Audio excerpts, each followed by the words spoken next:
Hi, welcome to Laura's View in Tarot 2. I am so glad you're here. Today's date is Thursday, July 14th, 2022. And in Alaska, it feels like summer's over.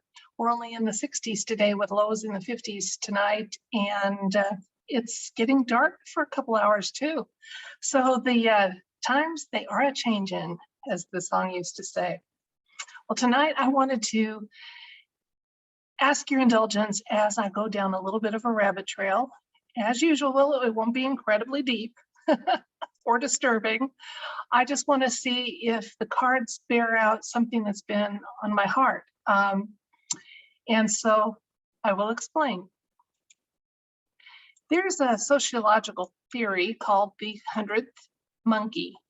It's about a paradigm shift. Kind of a collective consciousness type of change. Now, this is simply one item. If you do a computer search, you'll find a number of articles about it. It is not universally accepted as fact, but neither has it been disproven as complete myth.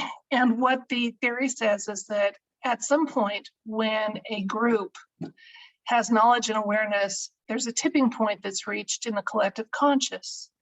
And all of a sudden, that basic innate knowledge is accessible to everyone. It's an interesting theory. I think it has some merit. I know as I was waking up, one of the things I used to pray was because I felt like I was late to the party, that maybe I would be the 100th monkey, you know? And if so, wouldn't that be cool to be the one that made the tipping point? Well, today I have been feeling like humanity has reached a tipping point. And that's what I wanted to ask the cards about.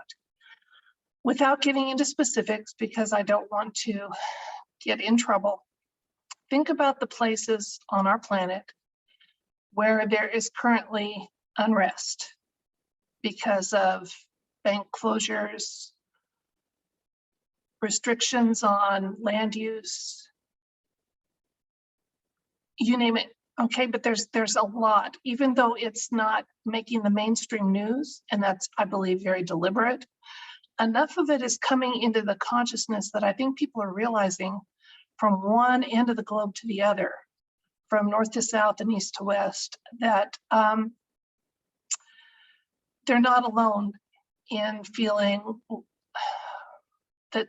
that change is needed. And please understand that I am not advocating for any kind of violence in these videos in any way, shape, or form. But it is a reality that people have got genuine cause to want change. Now, I would always hope that that change is peaceful, always. Okay, so I just want to be really clear on that. So I want to ask the cards tonight. Has the 100th monkey effect happened to humanity? Have we reached that tipping point where people are aware that they're not alone in their unhappiness with the status quo? They're not alone in not buying narratives anymore that they used to be told to just accept and incorporate and move on. Has humanity reached that tipping point? Let's ask the cards and see, okay? Because if we haven't, I have a feeling we're really, really, really close. 1 second, I'll let you watch me finish the deal, and we'll see what the cards have to say. And if it tells me I'm full of it, that won't be the first time.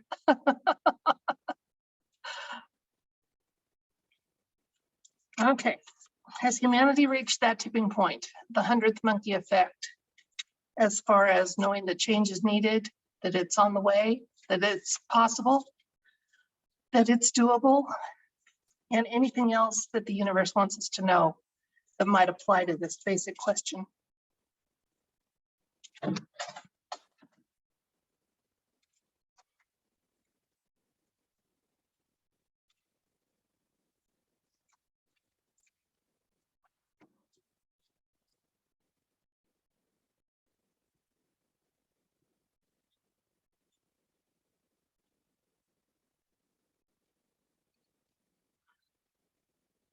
Our first card is the Two of Swords.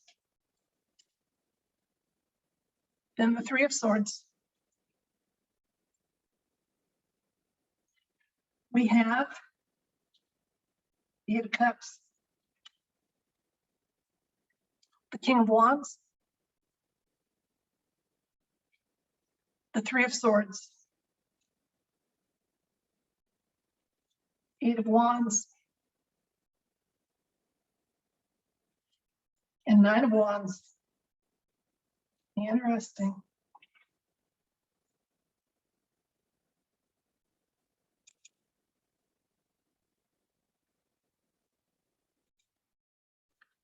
Well, the universe didn't tell me I was being ridiculous, but I think we've got a definite answer that we're very, very close. Let's look here at our cards. The question was indicated by the Two of Swords, and swords are thoughts and words. If you notice, there's thoughts and words and actions here. There's not a single pentacle to be found. So we have mankind is realizing that they have a choice, and our time of being stuck in a stalemate is just about gone. The clarifier for the situation is the Three of Swords. Now, the Three of Swords isn't just about sorrow and disappointment. It's also about accepting a situation and realizing that something better is possible. And we have, for our recent past in this question, we have the Eight of Cups. Now, the Eight of Cups is about opportunities and change, and turning away from what is right in front of you and seeking a change. Now, in the present, we have the King of Wands. He's a very capable leadership. I think people are realizing there is some capable leadership to be had besides what we're being told is available to us. And that capable leadership is going to be much less invasive, intrusive, and oppressive than what our current structures have. I think as people realize that they don't need 100 people guiding, guarding, and telling them what to do, that we as a human race can get by with much less oversight, and we don't need the supervision that toddlers do when they're in a home and wandering around. So our toddler days are coming to an end. Now, we have for the future card here, we've got a defeat card, typically the Five of Swords, but it's also about, look, he has defeated some opponents. He did so with them able to walk away. Okay, and again, like I said, I'm not advocating violence in anything I say here. I'm just saying, are people woken up to the possibility, to the knowledge that there's more out there than what they're being told in the mainstream? There's more out there possible for humanity than what we've been told. Whether it's our emotional intelligence that we were taught for millennia not to develop, whatever it is. Okay, so he is standing firm and determined. Now, the clarifier for that is the Eight of Wands, and the Eight of Wands is about opportunities and change. So we've got to have some opportunities. We do, and people are accepting that. They're getting to that decision that it's time to make a change, that capable leadership doesn't have to be oppressive, that it doesn't have to be gargantuan. And even though, and this guy, he is standing firm. He's holding on to the wand for support. Support is available to us, to humanity, as we make these moves, as we move away from being told not to think, just to accept, and start using our critical thinking and growing as individuals and as a race. So it's looking good for us. We're not there yet, but we're so close, so close. Okay, now to that end, I want to share something else with you. I used to be a teacher. Consider it your homework, if you will. I'm just asking for about 3 minutes of your time. When you finish this video, and you're watching it on YouTube most likely, although it will also be up on a site that rhymes with Tumble and on Mighty Networks, please look up a song that's available in multiple formats on YouTube. And it is from Les Miserables. I just butchered that. Les Miserables. Anyway, do you hear the people sing? I can't play it for you without violating copyright.